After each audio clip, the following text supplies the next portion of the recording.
leave a message after the tone. Hey, Dad. It's me. I know I can't just show up at the front door like I used to, but if you want to see me, just hang a small sheet out on the porch. If the sheet isn't there when I drive by, I'll keep going, and I'll try not to bother you anymore. I love you, Dad.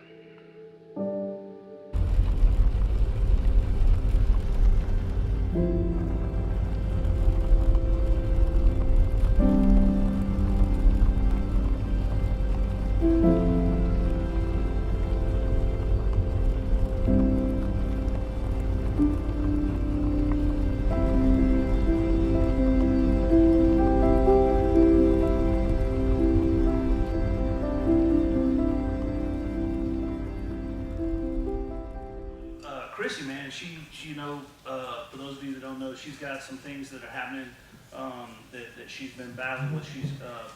We realized last year that she's got rheumatoid arthritis, and so there's been a lot of pain and different things associated with that. And then probably about a week and a half, 2 weeks ago, she just started hurting like really, really, really bad. Couldn't figure out what was going on or whatever, and so the doctor gave her some different steroids and different things to try to bring down swelling and all that stuff.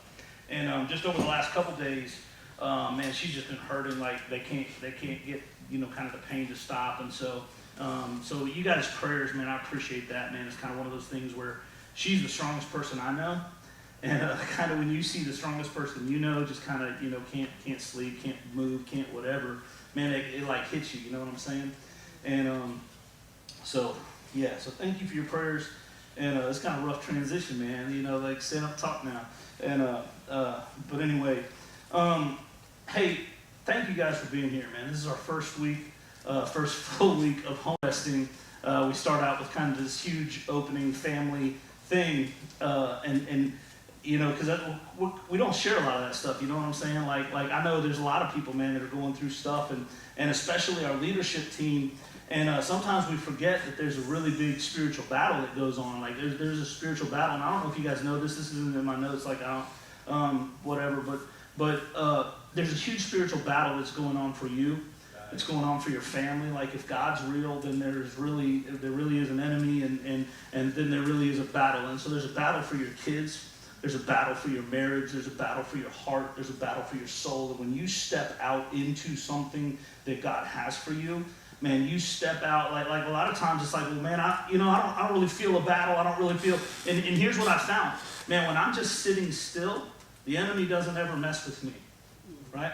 If I'm sitting still, if I'm not going to make a difference, if I'm just going to kind of live my life and do my thing and kind of just go about everyday business, there is no resistance when you're going with the flow. Does that make sense?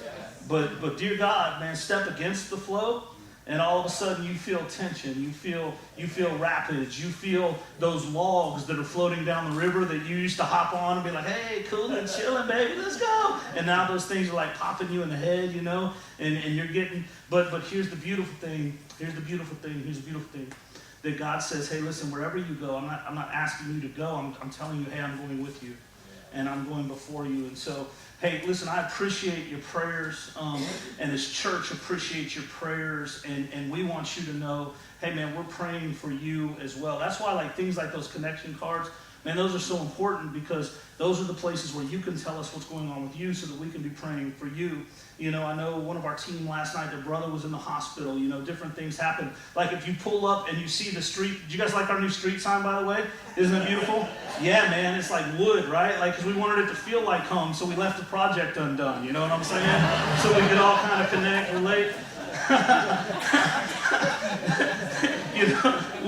We get ready to walk into the week this week, man, and there's all these things that are like, this is going to be done, this is going to be done, this is going to be done, this is going to be done, this is going to be done. And then it was like one after another. Hey, this isn't going to happen. Hey, this isn't going to happen. The sign guy calls me. Hey, man, if the stuff didn't come in, the order didn't come in. I'm like, oh, man. He's like, but hey, don't worry, because I'm going to fix it, and here's how I'm going to fix it. And I'm like, yeah, Jesus loves me. And then he's like, hey, man, about that thing I was going to fix, well, here's what happened. And I'm like, man, Jesus hates me. You know what I'm saying? And so literally, And this is so crazy, and I don't even know why, just because I want to be real. Like our church, I want our church to be built on being excellently authentic. And so and so literally yesterday, man, all week I've been working on the message, and I just couldn't get the message. 1 o'clock this morning is when I finally finished the message for today, and I completely redid it between like 6 and 1 because I just couldn't settle in my heart about what God wanted to say and what I felt like God wanted me to say, and I couldn't communicate what was in my heart, and I think everything kind of fits together. So if you're a guest with us, this is not the normal intro to a message, but it's what you get today. But let me just kind of catch you up. We're in a brand new series because we're a brand new church, our very first week, so cool, called Welcome Home. And so to start this thing off, we wanted to just kind of build the foundation of who we are and the culture of who we are as a people and what we're about. And so we wanted to tell a story that kind of articulated that. And so last week we told a story that Jesus actually had shared with some of the religious leaders, the Pharisees in his day. Now, what is a Pharisee? A Pharisee they were like a denomination, okay? When you think about denominations, there's the Baptists or Assemblies of God or whatever. The Pharisees were a denomination within the Jewish religion in the time. And this is what they were. They were the super strict, super religious, super structured group of people. And they believed that the written word was really, really important, but they also believed in all of the habits and all of the sayings and all of the teachings of all of the rabbis from that time forward added to that. And so that when it came down to, there were like these hundreds of laws that you had to follow, and there were all of these rules that you had to follow. There were all of these things. And so Jesus was talking with this group of Pharisees and religious leaders. Now, here's why this is important, because the Pharisees, the religious leaders, the teachers of that day, were the representation of God to a group of people. Right? Like, do you know why you believe what you believe about God? Because someone told you. Who was it that told you? Often we learn to believe what we believe about God because we sat in buildings like this. We listened to people like me who told you something, and based on what they told you, you begin to believe something about God. Well, these were those people in that day. They were the ones who stood up and said, hey, this is how God feels about you. Hey, this is what God wants from you. Hey, this is what God thinks about when he thinks about you. And they were mad at Jesus. The religious leaders, the Pharisees in their day, they were literally mad at Jesus. Now, how funny is that the church leaders were mad at Jesus, the Son of God, right? And here's why they were mad at him. They were mad at him because he was speaking to people that they thought shouldn't be spoken to. He was sitting with people that they would consider sinners. He was sitting with people that weren't church people. He was sitting with people that didn't follow all of their rules and all of their laws and all of their beliefs. And Jesus was eating with them.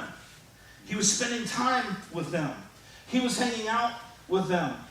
And so these leaders in their day were frustrated at Jesus. And so Jesus said, man, I got to tell you guys a story. I got to tell you a story because I think there are some things that you misunderstand about the heart of God. Because how many of you know, if you want to understand the heart of God, the best way to get that is by looking at the life and the teaching of Jesus, right? There are a lot of people in this world that want to tell you who God is, but here's what you need to know, and this is so important, because there are a lot of people that sit in places like me, that stand on platforms like me, that will tell you things about God that is different than the way Jesus described his Father. And so last week we looked at the story in Luke chapter 15. And in the story Jesus is telling, he tells a story about a father. And often we call it the story of the prodigal son, but I don't think it's the story of a prodigal son. A prodigal, by the way, is somebody who spends recklessly, frivolously, right? Like they just go out and waste a bunch. And so we call it the story of the prodigal son, but I don't believe it's the story of the prodigal son. And here's why. Because it isn't actually about the son who wasted and spent frivolously. It's about a father. And it isn't about one son, it's about two sons. Because in the story, and the story we talked about last week, was there was a son who came to the father and said, look, Dad, Dad, can you just give me everything that you're going to give me in the inheritance? And the dad said, yes, son, I'll give it to you. And he left home and he went to a distant land and he wasted everything he had. And we don't know what he wasted it on. We assume, right? Because that's the way we think. That's the way we are. We immediately begin to judge the people around us. There's something in us that just feels like we know what's going on in their world. How many of you know we don't actually know what's going on in someone's world? How many of you know how few of you knew this morning what was going on in my world when you walked up and talked to me? Right? We don't know what's going on in someone's world so often, isn't it? Isn't it true?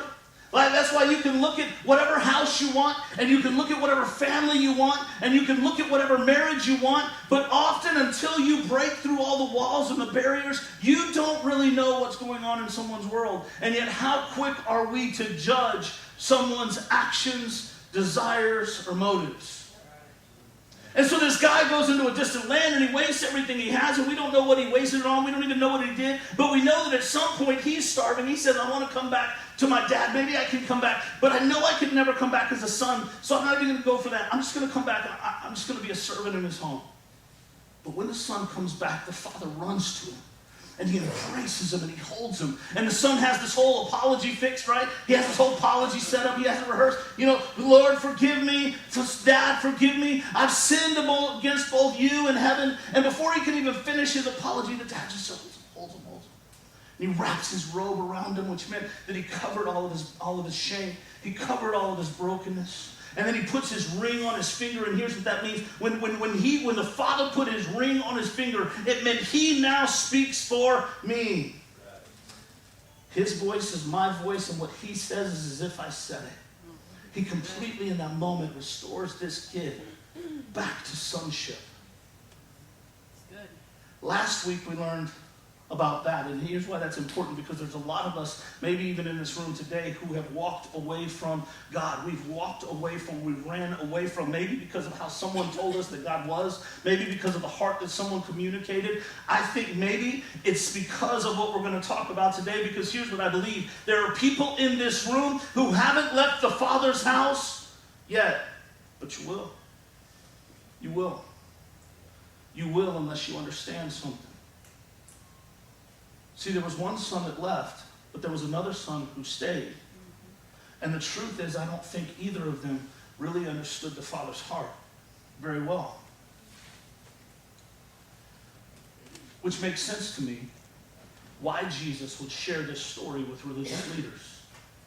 See, half of the story was for the people that they were rejecting, but half of the story was for them.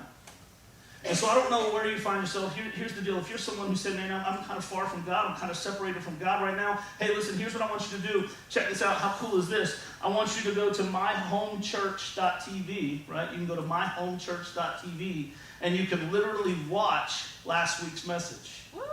Yeah, isn't that cool? You can watch it, man.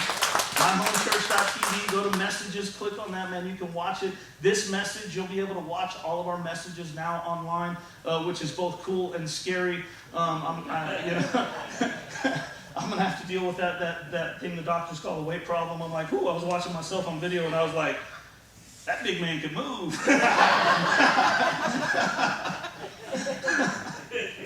Anyway, back to what we were talking about. You can go and watch that, but today I want to talk to the sons that are here. The sons and the daughters who stayed in the house. And here's why this is important. In Luke chapter 15, verse 25, as we continue in the story from where we were last week, it says, meanwhile, the older son was in the fields working. He was in the fields working. When the son came home, he didn't see the interaction between the father. He didn't see what happened because he was out working. He was doing something that the father wanted done, or that he thought the father wanted done. He was doing something that the father said was important, or at least he thought was important. He was in the fields working. And when he returned home, he heard music and dancing in the house, and he asked one of the servants what was going on. Your brother is back, he was told, and your father has killed the fattened calf. We are celebrating because of his safe return. Now listen to this. The older brother was angry. Everybody say angry. Angry. And wouldn't go in. Why in the world would the older brother be angry? Man, your younger brother has been lost in some distant land. You haven't heard from him. You don't know what's going on. Listen, there wasn't Facebook, Instagram, Twitter, right? Like Snapchat. Like there weren't all of these ways to keep in touch. There weren't even mail carriers really back then. There was no way to know what was going on in his younger brother's life. All he knew is that his brother left, and now he came back. And rather than even wondering what was going on in the life of his brother, he was instantly angry. Why was he angry? My brother's home. The father's celebrating. Why is he angry? You know, one of the things that they taught us when we worked on the ambulance was when you show up on a scene, what you want to look for are things that don't make sense. Because if you see something that doesn't make sense, it reveals that there may be something more going on. So here's what that means. If you pull up on a scene of an accident and you see a baby not crying, should that be more concerning than if you pull up on the scene of an accident that a baby was involved in and you see the baby crying? Which one would concern you more? Not crying. That's not right. If you walk into someone's home and you see a family whose grandma or grandpa or mom or dad or something is having a serious medical incident, and you walk in and half of the family is laughing, sitting around the table eating, and the other half of the family is concerned, looking, trying to figure it out, stressed out, maybe even some tears happening, which one would concern you? When you see a marriage where people are no longer arguing, where people are no longer disagreeing, or people that are still in the struggle and in the midst of the fight, which one is more concerning? I can tell you as a marriage counselor, the one that concerns me is when the couples stop fighting, because it means they've quit fighting. They've given up.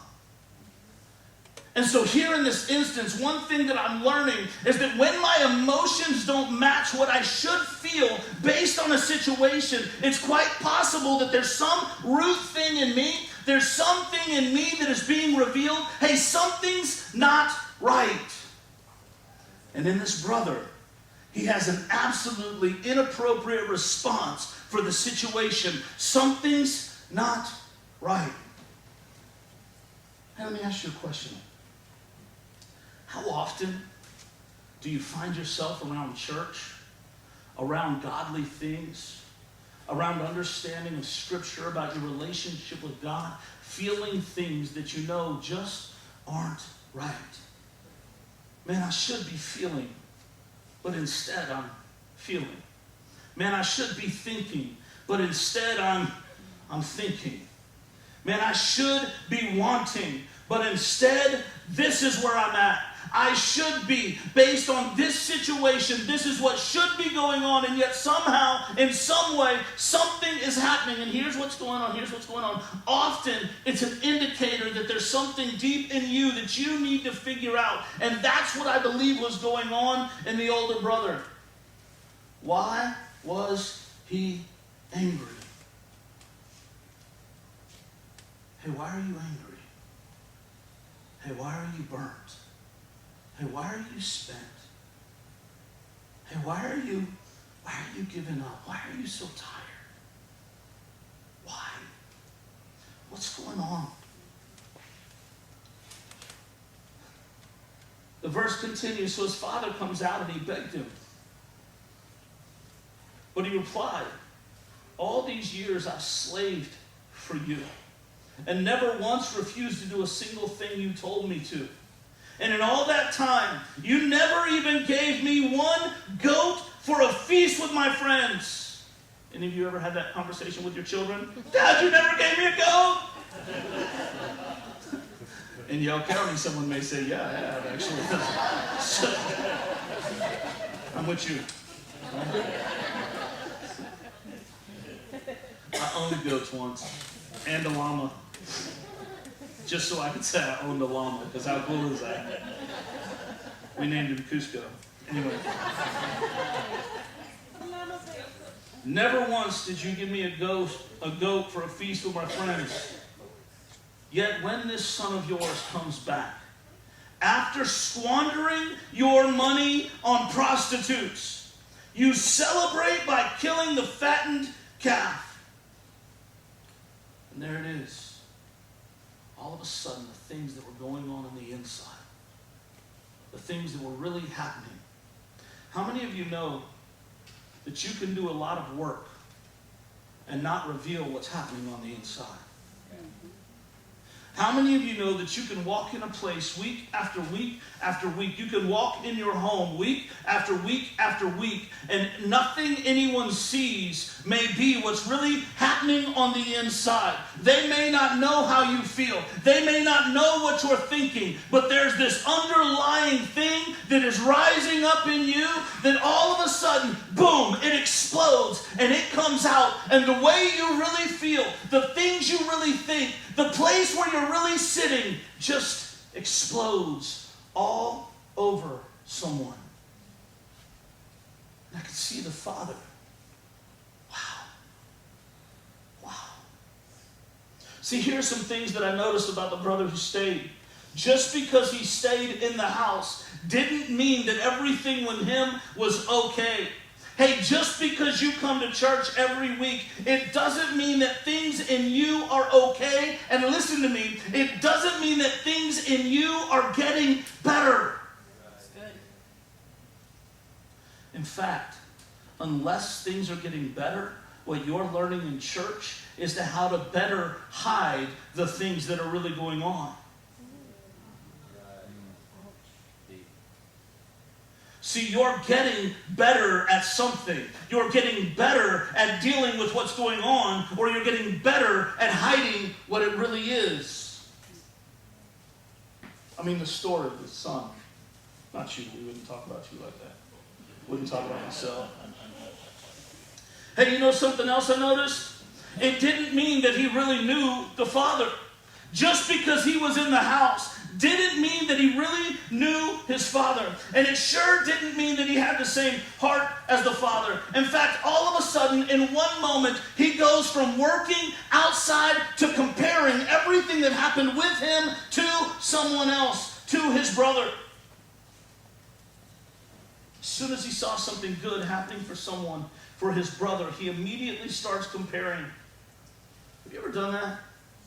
Someone else got something, and you've been working hard. You've been doing good. You've been doing right. You've been serving, and you watch someone else get something that you think you deserve. I remember one time, it was so funny. I was talking with one of my daughters, and I was like, baby, you're so pretty. And my little daughter was like, Daddy, am I not pretty? What? Why? Because this one's pretty doesn't mean you're not. And yet, how often is that the way that we function? You know what? If they get this, then there's something wrong with me. If you do this for them and not for me, what is it about the way you see me? See, the older son goes into his comparison. All these years, I've slaved for you and never once refused to do a single thing you told me. Yet your son comes back after squandering your money. You never did anything for me and my friends, but you give him the fattened calf. This son of yours comes back after squandering your money, wasting it on prostitutes, doing all of these things, and you're going to reward him? Hey, just a real quick thought. How did he know that he squandered money on prostitutes? It said that he was in a distant land. Isn't it interesting? When we look at other people, what we assume about them. Especially when we're comparing them to us. Because isn't it true that when we compare ourselves to others, we compare our best to their worst? We compare our best day to their worst moment. Oh, I'm so much better than them. You know why? Remember what they did that one time thing? It was awful. Everyone laughed at them and mocked them because that's who they are. But me, I'm perfect because remember that one day on Thanksgiving when I served homeless people?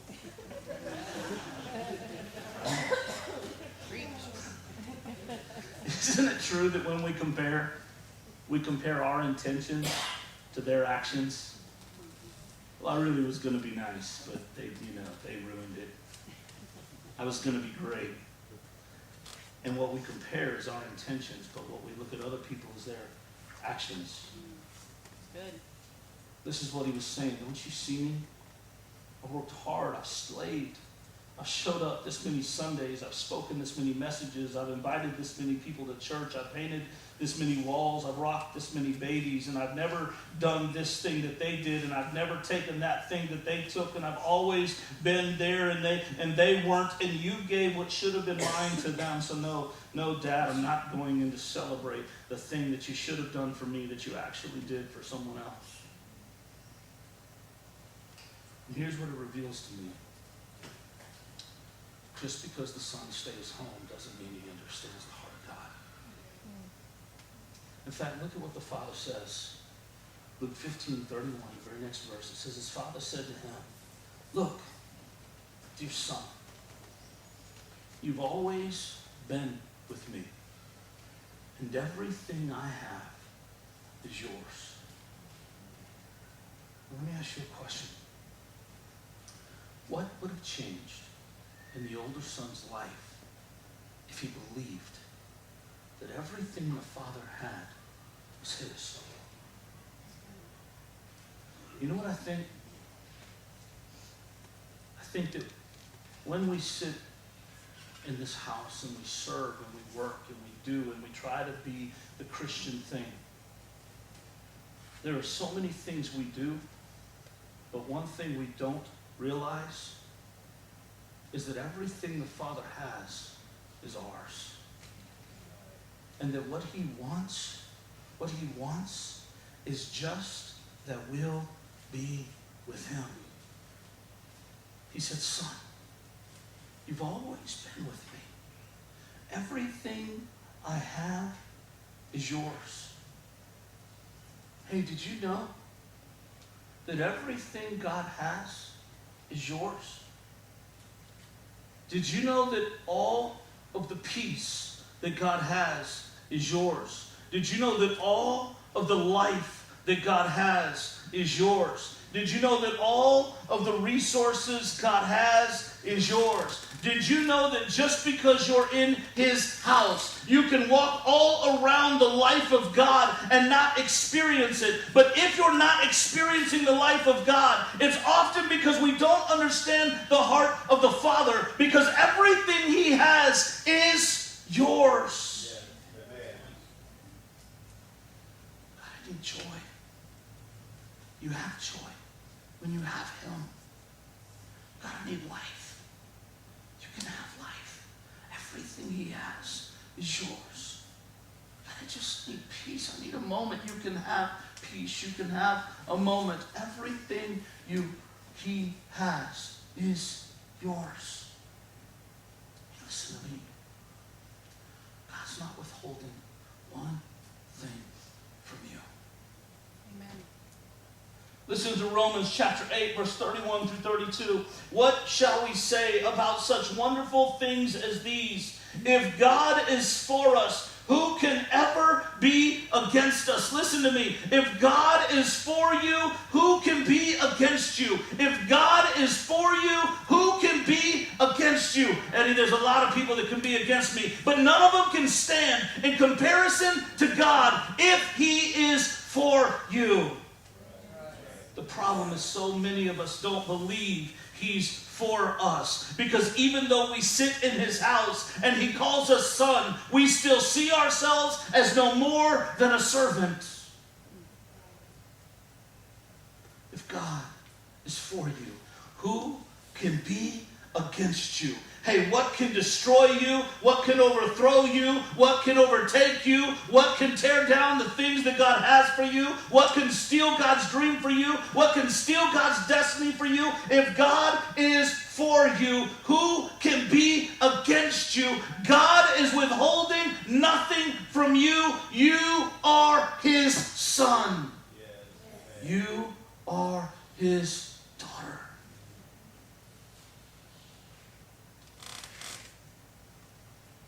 Since he did not spare even his own son, but gave him up for us all, won't he also give us everything else?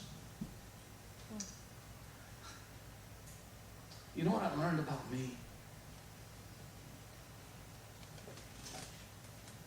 I'm really good at telling you that you're God's son. But I'm really bad at believing it for myself. And so often I find myself off working. And someone else is celebrating a moment with God. And I look over there and I think, God, do you not see me? God, do you not see me slaving? God, do you not see me working? God, do you not see all I'm doing and you're blessing them? God, what about me? And he says, son, I'm right here. Why are you over there? The party's over here. Why are you outside acting like a servant when you're my son? Good. See, the problem isn't what he's withholding. The problem is what you believe about the Father.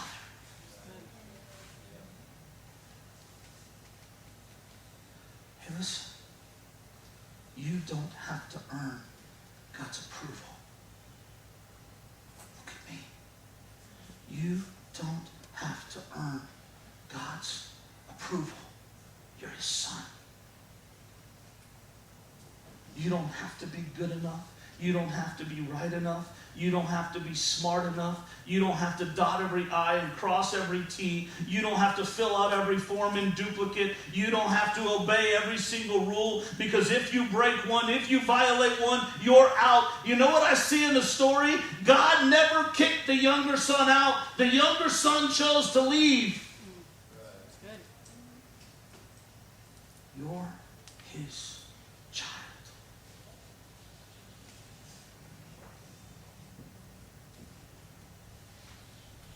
But you have to accept your place as a son, rather than continue to fight just to be a servant. Because it doesn't change where you sit, but it changes everything about what you receive. Ephesians chapter 2, verse 8 through 10 says, God saved you by his grace when you believed. God saved you by his grace when you believed. And you can't take credit. It is a gift from God.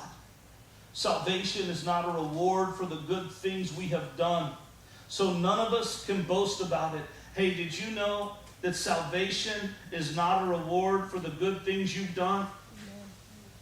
Did you know that salvation is not a reward for how many times you served in the nursery? That salvation is not a reward for whether or not you carried an umbrella when it was raining? That salvation is not a reward for how much money you put in an offering plate? That salvation is not a reward because you live your life exactly the way you think that someone wants you to live your life? That salvation is a gift that comes through your belief in the grace and the redemption of what Jesus Christ did on the cross. You can't earn it, but once you believe it, you become his child. And everything he has is yours. Father, you never gave me a goat. Son, I gave you all the goats. Eat one.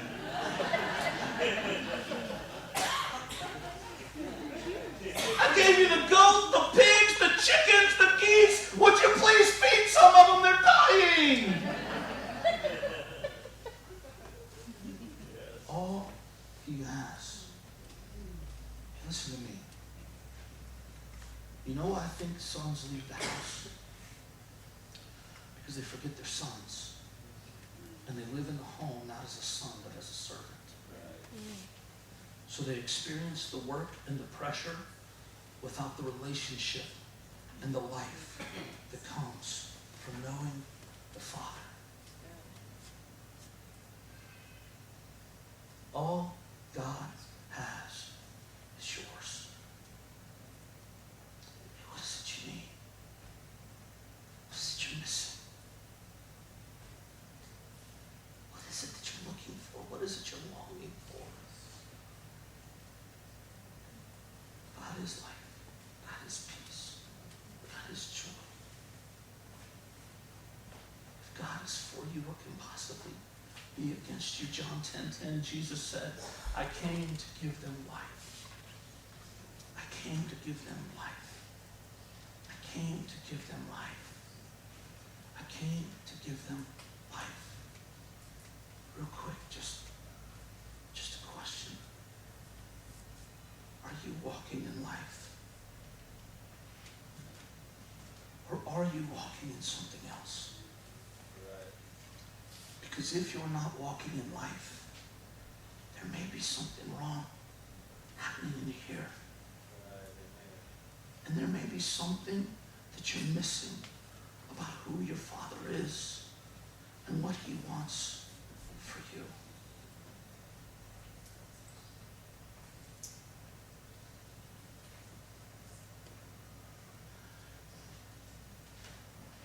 Eddie, why is this foundational for us as a church? Why is this foundational? Why is this so important that at the very first series we talk about this? Here's why. Because when you think that you earned what you have a tendency to want to make others earn it too. See, people that had to work for everything they got, they want others to work for everything they get. And when I believed that I had to work and I had to earn what God gave to me, then when the person comes in, we get mad when we clothe them in a robe and we put a ring on their finger. We get mad when God instantly starts blessing. God, do you know what they're doing? They're not good enough yet, God. They're not right enough yet, God. They're not clean enough yet, God. Why are you blessing them? God, I had to work so hard. No, you didn't. You just didn't understand that you were a son.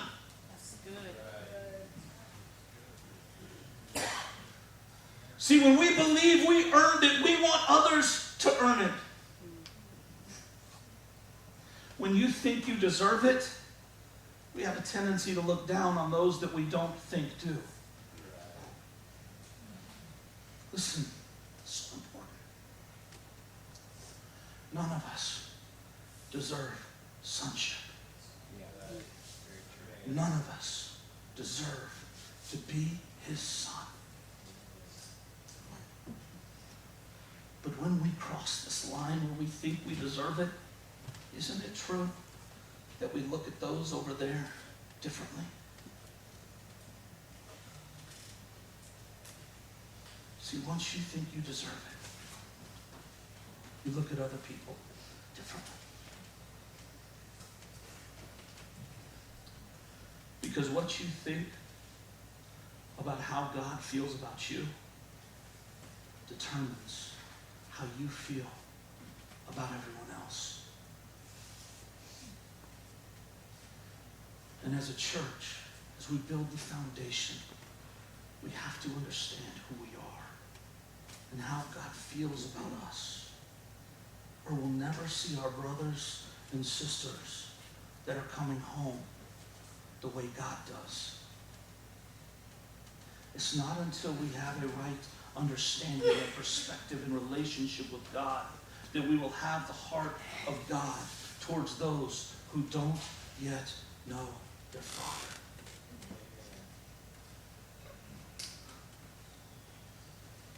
So hey, how are you and your dad? Churchgoers, maybe you've been here your whole life. One church service after another. Maybe you're spent. Maybe you're tired. Maybe you're frustrated. Maybe you're seeing other people get celebrated and you're just like, man, God, where are you?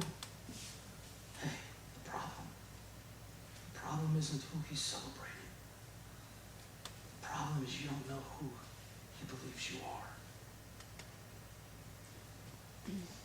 God wants to accept you as His son, as His daughter. Everything He has is yours. Hey, can I pray for you? Hey, you guys just bow your heads with me.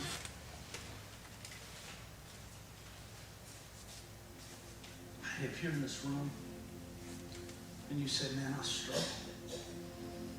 I'm not walking in life. I'm not walking in peace. I'm not walking in joy. I need my Father. I just need some time with my Father. I need to remember how he feels about me. I need to remember how much he loves me. Man, I'm tired, I'm spent, I'm frustrated, I'm bitter. I've got all these things. I forgot that I'm his son. Hey, if that's you, would you just raise your hands and look up? I just want to pray. Yeah, man, all over. God, right now, Father, as you looked at that boy and you said, what are you talking about?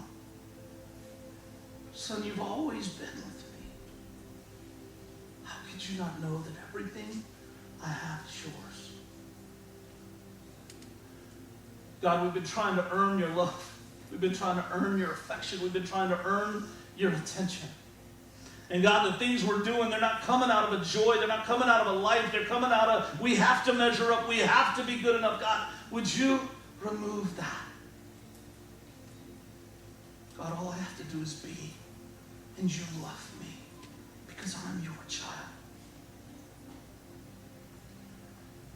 Now, God, would you fill us with life and would you fill us with peace? God, would you fill us with joy? Would you renew the broken places in us? In Jesus' name I pray. Everybody said, amen.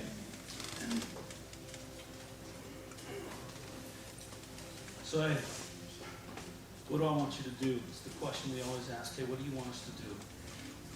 Here's what I want you to do. This week, I want you to look at yourself every single day and say, everything God has is mine. I am his child. When circumstances hit, everything God has is mine. I am his child. What can come against me? If God is for me, what can come against me? And you begin to fight the enemy, fight the lies, fight the disbelief with the truth that everything he has is yours. And then next week we're going to talk about why often we can't walk in his life. So if all of this is mine, why can't I find it? Why can't I find it? That's what we're going to talk about next week, right? Hey, I love you guys. Thank you for being here today.